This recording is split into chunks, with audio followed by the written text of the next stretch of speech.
Assalamualaikum warahmatullahi wabarakatuh. Perkenalkan, nama saya Zuniantika Wardani dengan NIM 0515820993. Baik, di sini saya akan melakukan praktikum unit 2 dengan mata kuliah perencanaan dan perkembangan agribisnis.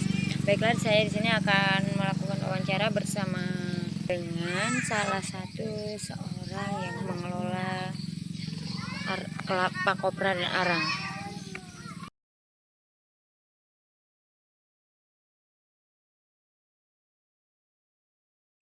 Baiklah, sekarang kita sudah sampai di rumahnya orang yang ingin kita wawancarai. Assalamualaikum, Bu. Waalaikumsalam. Baik, Bu, sebelumnya saya di sini ingin meminta waktu Ibunya sebentar untuk bertanya-tanya tentang yang kemarin bisa pembuatan arang itu, Bu, ya. Iya. Saya di sini ingin bertanya-tanya tentang proses pembuatan arang. Nah, proses pembuatan arang itu awalnya gimana, Bu? Awalnya Heeh. batoknya disusun di drum. Iya.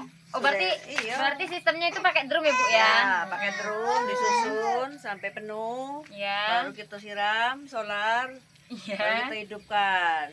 Nah, setelah itu, Bu, itu langsung diwadain karung atau dijemur dulu? Disiram, prosesnya sudah matang dalam satu hari ya. Heeh. Nah, sudah masak itu disiram, baru ditumpahkan, dijemur. Ya. 2-3 hari baru dimasukin karung. Nah, Ya. itu menjualnya itu kemana, Bu? Memang ada yang nampung atau Ibu berjualan sendiri kalau ada orang yang mau terus ke rumah Ibu gitu? Itu ada agennya.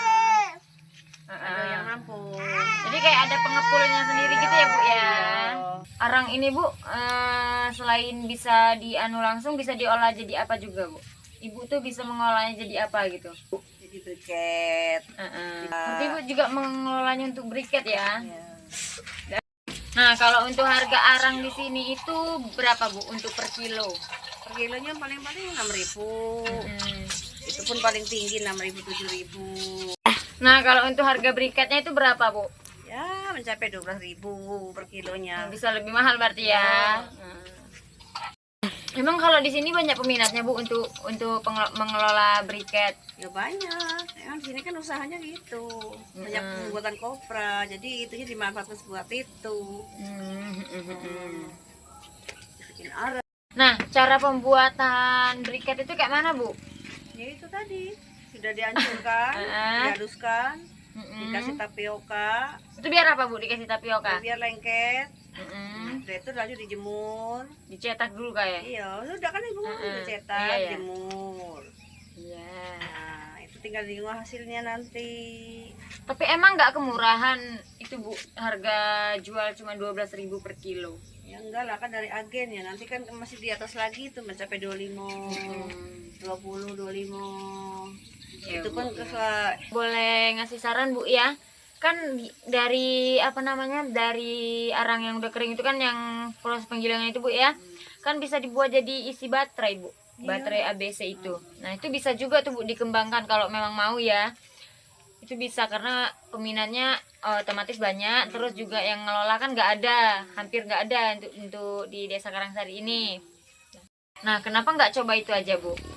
Yo, kemungkinan di sini kan sudah banyak kemajuan, jadi tidak bisa ini lagi arang dengan briket, sudah ada lampu listrik, PLN masuk, jadi mungkin sudah dikurangin keperluan itu mungkin ya. Nah, Oh, jadi kayak intinya tuh lebih bermanfaat arang dan briket ketimbang pembuatan apa namanya yang batu tadi, Bu, ya, isian batu itu. Nah, kalau fungsinya arang dan briket itu apa, Bu? yo bisa dibakar, bisa untuk masak, bisa buat asap-asap. Ya itulah penggunaannya. Berarti di sini itu masih banyak yang menggunakan tungku gitu, Bu, ya, tungku buat masak ini. Nah, kalau untuk produk kopranya sendiri itu biasanya dibikin apa, Mbak? Kalau kopranya itu bisa diproses, bisa jadi minyak, bisa jadi masuk di apa tuh kecantikan itu namanya, produk apa itu? Nah, Bikin untuk skincare itu bisa juga. iya, kayak minyak kelapa gitu ya, Bu, ya.